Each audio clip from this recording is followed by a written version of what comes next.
नमस्कार, बहुत बहुत स्वागत है नेशन एसजेपी पे। और सबसे पहले समस्त देशवासियों को बुद्ध पूर्णिमा की ढेर सारी शुभकामनाएं, ढेर सारी बधाइयाँ। आज जैसा कि आप सभी जानते हैं, बुद्ध पूर्णिमा है, भगवान बुद्ध की जन्मदिन है। और वो भगवान बुद्ध, यदि उनकी बात की जाए तो बिहार से उनका बहुत ही गहरी नाता रही है। और तमाम जो लगभग ज़्यादातर जो इतिहास है ज्ञान और मोक्ष की, वो बिहार से जुड़ी हुई है।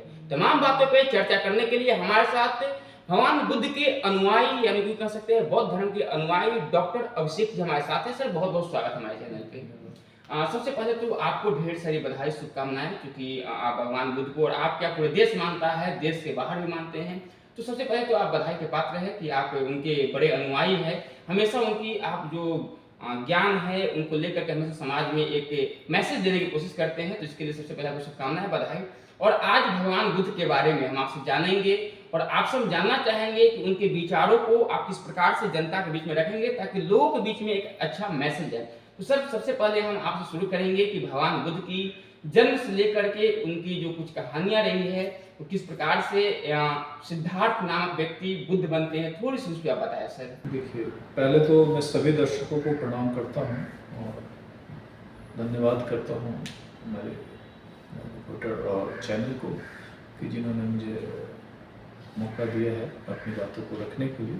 बुद्ध भगवान का जन्म 564 बीसी में लुम्बिनी एक जगह है, नेपाल के अंदर अभी है, वहाँ उनका जन्म हुआ। और बिहार गया जहाँ पे उनको ज्ञान की प्राप्ति हुई। और कुशीनगर जहाँ उन्होंने शरीर को त्यागा, वो जगह कुशीनगर आज यूपी के अंदर में है। ये पूरा रेंज बुद्ध के जन्म से लेके ज्ञान प्राप्ति से लेके सारी चीज़ों का रहा है। लेकिन ये तो एक छोटे से दायरे में हमको दिखता है, लेकिन इनका जो मानने वाले लोग हैं आज भी विश्व के अंदर मुस्लिम के बाद दूसरा स्थान बुद्धिस्ट लोगों का ही है, जो सेकंड लार्जेस्ट फॉलोअर्स हैं बुद्ध के, जो पूरे विश्व में है। आपको, क्योंकि आप भी यदि देखा जाए तो आप जो है कि बुद्ध को मानते हैं, बौद्धिस्ट को मानते हैं, सही बात है? मैं बुद्ध को मानता हूँ, बुद्ध के ज्ञान को मानता हूँ, उनकी सोच को मानता हूँ। और उन्होंने जो सीख दिया है मानवतावाद पे, जो भी धर्म आज तक हम जितना भी धर्म देख रहे हैं, कहीं ना कहीं सभी लोग बुद्ध से इंस्पायर होके ही उसके बाद सारी चीज़ों को लिखे हैं या धर्म बनी है। जो भी धर्म अभी तक जो देख रहे हैं वो सारे धर्म रिसेंट है।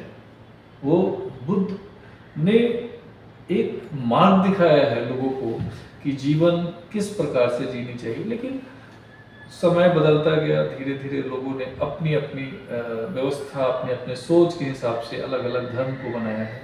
और धर्म जो है बनाया सब लोगों ने अच्छे सोच से बनाया, लेकिन जो उसके फॉलोअर्स हुए उन्होंने कहीं ना कहीं चीज़ों को बिगाड़ दिया है, कहीं ना कहीं रास्ते से सारे धर्म भटक गए हैं। तो आज मैं भी भगवान और बाकी चीज़ों को, मेरा सवाल आप सुन रहे नहीं, आप जवाब, मेरा इस पे आपका मेरा सवाल था क्योंकि आपने ये बोल दिया खुद से। तो मेरा सवाल भी यही था कि आप पहले भगवान को मानते थे, आपकी जन्म सनातन धर्म के अंतर हुई, लेकिन आपको भगवान बुद्ध की कौन ऐसी चीज जो है अच्छी लगी कि आप बौद्ध को मानने लगे, उनके ज्ञानों को मानने लगे, आप बौद्ध धर्म की अनुयायी हो गए? देखिए, मुझे शुरू से, क्योंकि जन्म हुआ जिस फैमिली में, वो सारे लोग उसी चीज़ों को मानने वाले थे जो भगवान आज के डेट में भगवान बोलते हैं। कहीं ना कहीं इन चीज़ों को मैं भी पिछले 1 साल पहले तक मैं भी फॉलो करता था। मुझे भी लगता था कि सब ठीक है। कुछ कोविड आने के बाद बहुत सारी चीज़ों पे से पर्दा हटा। जैसे कोविड आने के बाद सारी मंदिर मस्जिद जितने भी थे सब कुछ बंद होने लगे। तो मुझे एक फीलिंग दिया कहीं ना कहीं कि अगर ये होते तो जो लोग इतना पूजा करते हैं वो सबसे पहले गए, जो कम करते थे उससे पहले पूजा करने वाले पता नहीं। तो मुझे लगा कुछ ना कुछ डरे हुए थे। उन्होंने सोचा नहीं, और वो पूरी तरीके से अपने आप को लग रहा था कि भगवान के ऊपर छोड़ दिया, और बाकी ऐसे करके एक तो जो चीजें बंद होने लगी, तो मुझे लगा अगर ये है, इसमें शक्ति है तो शक्ति तो देना चाहिए। शक्ति तो कहीं ना कहीं किसी चीजों में अगर शक्ति है तो शक्ति क्या होता है, शक्ति रिफ्लेक्ट करता है, लेकिन कहीं से मैंने रिफ्लेक्शन नहीं पाई। दूसरी चीज, मैंने घर में फैमिली की वजह से भी कभी कभी, मैं पहले तो इतना नहीं मानता था, लेकिन कुछ कुछ कथाएं सुनी, सब में सेम स्क्रिप्ट देखा है, और सारे स्क्रिप्ट को मैंने देखा कि एक ही तरह का स्क्रिप्ट पे गरीब एक ब्राह्मण होते हैं, कुम्हार होते हैं और एक बनिया हो जाते हैं, और ये कथाएं स्टार्ट होती है और समाप्त होती है, जिसका कोई मीनिंग कहीं से अगर निकाला जाए तो मीनिंग मैंने कई बार खोजने की कोशिश की, लेकिन मुझे मिला नहीं। धीरे धीरे जब मैंने इसको समझने की कोशिश की, तो जितना समझा उतना इससे दूर होता चला गया। दूर होने के क्रम में फिर मुझे कई लोगों के संपर्क में, जो जानकार व्यक्तियों के संपर्क में मैं आया, फिर उनसे और भी अपने आप को डेवलप करना चाहा कि कैसे ज्ञान क्या है, मतलब तरीका क्या है, आखिर है क्या, ये शक्ति क्या है। तो मैंने शक्तियों के बारे में भी समझा, सारा चीज़ों को देखा, तो मुझे लगा कहीं ना कहीं ये खेल है, कहीं ना कहीं ये गैम्बलिंग है, कहीं ना कहीं ये लोगों को बड़गलाया जाता है। और उसके बाद मैंने अंबेडकर जी को भी समझा, पढ़ा, उनकी ज्ञान को भी देखा। उन्होंने भी बोला कि मैं जन्म तो सनातन में लिया हूँ या हिंदू में लिया हूँ, और मैं मरूंगा नहीं। मैंने ऐसा करके उनके लिए भी पढ़ा। मुझे समझ में आया कि जब सबसे ज्ञानी व्यक्ति होने के बाद देश के अभी तक उतने ज्ञानी व्यक्ति मेरे ख्याल से नहीं हुए, कोई नहीं, मेरे ख्याल से, मेरी जो जानकारी, तो उस दायरे में मैंने देखा कि अगर किसी को फॉलो ही करना है तो एक ऐसी धर्म को, या माने धर्म तो मैं उसको भी नहीं मानता, एक ऐसे कल्चर को फॉलो करें जो सही में मानवतावादी हो, और जिसमें कोई भेदभाव नहीं हो, किसी में कोई डर का व्यवस्था नहीं हो, किसी में कोई पाखंड का व्यवस्था नहीं हो। तो ऐसे चीज़ों को क्यों नहीं फॉलो किया जाए, तो मैंने बुद्ध भगवान। अच्छा, अब शेख जी, चूंकि आप डॉक्टरेट कर रखे हैं, तो इसमें कोई दो मत नहीं है कि आपके पास ज्ञान की कमी होगी। अच्छे आप जानकार है, अच्छे आपके पास जो नॉलेज सोर्स है बहुत तगड़ा है। एक बात आप बताइए, आपकी जन्म सनातन धर्म में, तो क्या, चूंकि आपने कहा कि मैं धर्म नहीं मानता हूँ, तो सिर्फ सनातन धर्म को नहीं मानते हैं या फिर किसी धर्म को नहीं मानते हैं? मुझे जो फाइट दिया, मैंने बाकी धर्म को भी समझने की कोशिश की, मिला जुला के सब में स्क्रिप्ट सेम है, सारे धर्मों का स्क्रिप्ट सेम है।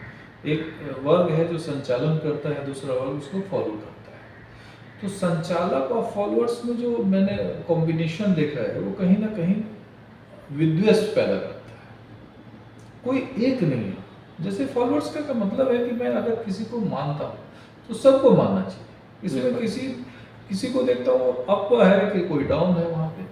तो जब मानवता है, सब एक तरीके से हमारा जन्म होता है एक तरीके से, और मान्य जो फॉलोअर्स हैं, जो भी किसी भी धर्म के फॉलोअर्स हैं, वहाँ जो सिस्टम बना हुआ है वो ऊंच नीच, भेदभाव, ये काफ़ी मैंने देखा है। मैंने तो वो जो समझ में आता है कि कहीं ना कहीं ये सिस्टम कोई वर्ग विशेष दूसरे वर्ग विशेष को गाइड करने के लिए, या छोटा वर्ग विशेष जो कंट्रोल करना चाहता है बड़े वर्ग को, इसके लिए बनाई गई है। और ये जब मुझे समझ में आता है तो मुझे लगता है कि जो मार्ग है बुद्ध के अलावा कोई भी मार्ग सही नहीं है। हाँ, अभिषेक जी, ऐसे में आपने तो बोल दिया कि मैं किसी धर्म को नहीं मानता हूँ। हो सकता है आपकी बात सुन करके धर्म के लोग जो है कि आपसे आहत भी हो जाए आपकी बात से, लेकिन ऐसे में आप पे एक सवाल उठता है कि ऐसा क्या कारण हो गया कि ना हिंदू को मानते हैं, ना मुस्लिम मानते हैं, ना सिख मान रहे हैं, ना ईसाई मान रहे हैं, किसी धर्म को आप नहीं मान रहे, तो ऐसा क्या हो गया? ये सब धर्म अच्छाई के लिए बनाए गए। जी बिल्कुल, मैं धर्म पे बहुत कटाक्ष करता हूँ, लेकिन एक चीज़ आप समझें कि मेरा व्यू दूसरा होता है, मेरा विचार दूसरा है। मेरा विचार ये है कि धर्म सिस्टम होना चाहिए कि एक लोगों के विकास के लिए कोई धर्म होता है, ठीक है। धर्म ये नहीं होता है कि एक वर्ग अपना विकास करे और दूसरा वर्ग उसको करेगा, ठीक है। तो ये सारी चीज़ों पे मैंने हमेशा देखा है। अभी एक उदाहरण भी आपको मैं बताता हूँ। एक जगह हनुमान गढ़ी, अयोध्या से हनुमान जी। हाँ, तो अयोध्या की हनुमान गढ़ी का मैं आपको उदाहरण बताता हूँ। वहाँ पे कुछ श्रद्धालुओं ने क्या किया कि मंदिर में पैसे की जगह लड्डू देना स्टार्ट कर दिया। तो उसमें क्या हुआ कि जो भी वहाँ पे उसके कर्ता धर्ता थे मंदिर के, उन्होंने जाके दुकानों को तोड़ना स्टार्ट किया। तो क्यों करता था मतलब दुकान को क्यों तोड़ना स्टार्ट किया? दुकान को तोड़ना, वो तो श्रद्धा की बात है ना, मैं लड्डू चढ़ाऊं, मैं अगरबत्ती जलाऊं, मैं धूप जलाऊं, मैं चुनरी, मेरी श्रद्धा की बात, दुकान को तोड़। एक्चुअली क्या है, वो बिजनेस है, जस्ट बिजनेस है। भगवान तो जो है सो है ही, उनका तो ठीक है, मैं उन्हें महापुरुष मानता हूँ, महामानव मानता हूँ। भगवान नाम का तो कोई भी चीज़ है ही नहीं, ना बुद्ध भगवान भी। लोग मेरे भी भाषा में निकल जाता है, क्योंकि बचपन से भगवान भगवान बोलते बोलते भाषा में निकलता है, लेकिन बुद्ध भी कोई भगवान नहीं। बुद्ध का मीनिंग ये होता है कि आपको अक्ल हो जाना, विवेक हो जाना, ज्ञान हो जाना। और जब आप ज्ञान हो जाएगा तो फिर सारी चीजें आपको समझ में आने लगेगी कि ज्ञान क्यों हम लोग अर्जित करते हैं, क्योंकि चीजें क्लियर क्लियर दिखे। लेकिन हम लोग भगवान के पास या इनके पास जाते हैं तो वो क्या होता है कि वहां से हम डर लेके आते हैं, भगवान के पास जाने डर लेके आते हैं, ठीक है। भगवान, और भगवान से हम सौदा करने जाते हैं। सौदा कैसे करते हैं? सौदा जैसे हम गए कि भगवान आप मुझे ये काम करा दो, मैं ये चीज आपको कर दूंगा, ठीक है। तो जस्ट एक मुझे ये थिंक लगता है कि वे बिजनेस करने जाते हैं। मतलब हम भगवान को ये नहीं, सदा से अगर हम मानते हैं, गॉडेज मानते हैं, ठीक है, गॉडेज मानते हैं, मतलब उनको नॉर्मल वे में फीलिंग होनी चाहिए, उनके लिए आस्था होनी चाहिए, वो समझ में आता है। लेकिन वहां भी लोग बिजनेस करने जाते हैं, उनको बोलते हैं कि मुझे ये चाहिए तब मैं ये दूंगा, ठीक है। लेकिन उसके जो लेके चलने वाले हैं वहां जो बैठे हैं, वो पहले ही उस काम को कराने का दक्षिणा ले लेते हैं और कहते हैं कि मैं तो वहां तक पहुंचा दूंगा मैसेज। अच्छा, अभी जो है बिहार, हम बिहार में हैं, और बिहार जो है कि भगवान बुद्ध की जो लगभग जो ज्ञान की जो इतिहास है वो बिहार से जुड़ी हुई है। ऐसे में एक सवाल उठता है, क्योंकि जब भगवान बुद्ध ने जब अपने घर को त्यागा तो सबसे पहले वैशाली पहुंचे, और वहां पे यदि वैशाली, क्योंकि आपसे सवाल यह कर रहे हैं कि जब तक सरकार किसी चीज को प्रमोट नहीं करेगी, उसकी विधि व्यवस्था नहीं बनाएगी, तो मेरा समझ से लोग उससे अछूत रहेंगे, अभिन्न रहेंगे। तो भले ही आज राजगीर डेवलप हो गया हो, बोध गया भी बहुत अच्छे डेवलप हो गया है, लेकिन जहाँ भगवान बुद्ध पहली बार गए, वैशाली आज भी विकास को मोहताज है। ऐसे बहुत सारे बिहार में जगह है जहाँ लोग नहीं जानते हैं। तो ऐसा तो नहीं हो सकता कि भगवान बुद्ध नेपाल से लुम्बिनी से चले सीधे वैशाली पहुंच गए, वहां से सीधे चले राजगीर पहुंच गए, सीधे चले और उड़ करके बोध गया, कोई ऐसा तो हुआ नहीं होगा। उनकी एक रास्ता हुई होगी, रुके होंगे, ठहरे होंगे, उन्होंने 6 साल बिना अन्न ग्रहण, बिना पानी ग्रहण किए उन्होंने तप किया, तब जाके ज्ञान प्राप्त हो। इस सारी चीजों को आपको नहीं लगता है कि दिखाने की जरूरत है, लोगों को बताने की जरूरत है? इसमें सरकार कहीं ना कहीं विफल है उसकी व्यवस्था करने में। एक्चुअली सरकार का अपना अपना व्यू होता है। जो सरकार अभी है पिछले 15-16 साल से है, वो सरकार कुछ अपने एरिया पूरी तरीके से नालंदा कहें, राजगीर कहें, इसको डेवलप करने में लगी है और बाकी जगह अछूता होता जा रहा है। जिस हिसाब से वैशाली और नियर बाई उसके मेला था, बिल्कुल पशु मेला सोनपुर बोलते हैं, वो जिस हिसाब से बड़ा होता जा रहा था लालू जी की शासन में, उस तरीके से नीतीश जी के शासन में ज़्यादातर राजगीर की चीज़ों को ज़्यादा उन्होंने फोकस किया है, डेवलप करा है। लेकिन इधर कहीं ना कहीं अछूत की तरह उसको माना जा रहा है और धीरे धीरे ये चीज़ें कमज़ोर होती जा रही है। जबकि वैशाली को भी बहुत डेवलप करने की जरूरत है। वहाँ सम्राट अशोक का बिल्कुल विश्व का प्रथम लोकतांत्रिक गणराज्य है, वहाँ से राजनीतिक व्यवस्था की बिल्कुल शुरुआत हुई है। वैशाली पूरे विश्व से के मानचित्र में अगर कहीं भी पॉलिटिक्स शब्द तो अगर स्टार्ट की जाए तो वैशाली का नाम लिए बिना स्टार्ट नहीं हो सकता, बिल्कुल नहीं हो सकता। तो उसको सरकार को उस पर ध्यान आकर्षित करना चाहिए नीतीश जी ने एक बहुत बढ़िया स्तूप पटना को दिया है। मैं उनको धन्यवाद करता हूँ, जो पटना वासी को भी देखने को एक जगह, एक शांति का जगह, जहाँ आप जाएंगे उतनी क्राउड में महावीर मंदिर आप जाते हैं, एकदम एक से एक पे एक लोग चढ़े हुए नजर आते हैं। तो यहाँ पे एक शांति का महावीर मंदिर जाने वाले थे आपसे फिर हटवाएंगे। रामनवमी में लंबी कई किलोमीटर तक लाइन लगती है, इतनी शोभा यात्रा निकलती है जहाँ की। एक्चुअली जो चीज़ें ज़्यादा ढकोसला होती है ना, उसमें लोग भी ज़्यादा होते हैं। तो ढकोसला वाले चीज़ों में लोग भी, क्योंकि लोग डरे हुए हैं, लोग को डरा दिया गया है। हमारे पूर्वजों को डरा के, धमका के धर्म को एक्सेप्ट कराया गया था कभी, और आज वो धर्म हम लोग मान रहे हैं। ठीक है, आप भी मानते हैं, हम भी मानते थे। तो वो चीज़, जो चीज़ थोपा हुआ चीज़ है, वो अब धीरे धीरे धीरे धीरे लोग निकलेंगे उससे, क्योंकि लोगों को समझ आ रहा है कि इन चीज़ों से मिल के आ रहा है और जा के आ रहा है। अच्छा, धर्म की चूंकि चर्चा करने बैठे हैं तो ये पटना की सबसे बड़ी जो मुद्दा है आज के समय में, बागेश्वर धाम वाले बाबा यानी कि पंडित धीरेन्द्र शास्त्री जी पटना आ रहे हैं, उन पर तरह तरह की राजनीतिक बयानबाजी शुरू हो गई है, क्योंकि धर्म पे चर्चा हो रही है। वो धर्म को मजबूत करने आ रहे हैं, हिंदू राष्ट्र को उन्होंने मांग भी किया था कि हिंदू राष्ट्र बनेगा। तो इसको आप किस नजरिए से देखते हैं? ये जो है ना, ये सब फर्जी है। लोग पर्चे निकाल देते हैं, वो पर्ची तो अपना नहीं निकाल पाएंगे, दूसरे का क्या निकालेंगे। उनका खुद स्टेटमेंट मैंने शुरू दिन से सुना कि वो किस तरीके से, देखिए यहाँ पे मैं बोलूँ तो थोड़ा सा एक ब्राह्मण और वैश्य का बड़ा दूसरे तरह का रिलेशन रहा है।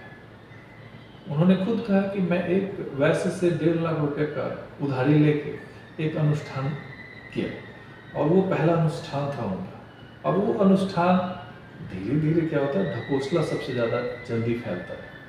प्रोपगंडा और ढकोसला ये ज़्यादा जल्दी फास्ट ग्रोइंग है।